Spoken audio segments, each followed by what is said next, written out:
छत्तीसगढ़ में राज करे, बिहारी मन छत्तीसगढ़ में राज करे। मोर माटी के बेटा दर दर जाए, मोर माटी के बेटा दर दर जाए।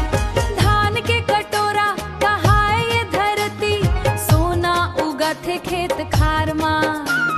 रोजी खोजे परदेस द्वार माला छोड़े, महतारी रोवत दुआर मा।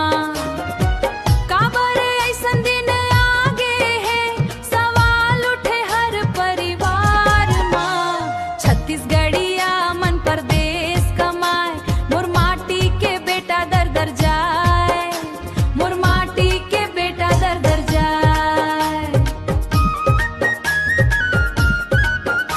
मोर माटी के बेटा दर दर जाए। कारखाना और दफ्तर भीतर बाहिर वाला हुकुम चलाए। मोर बर दर दर जाए।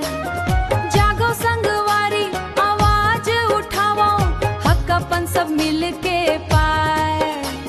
ना बैर भाव ना झगड़ा चाहन, बस हक के बात सुनाए। ना बैर भाव ना झगड़ा चाहन, बस हक के बात सुनाए।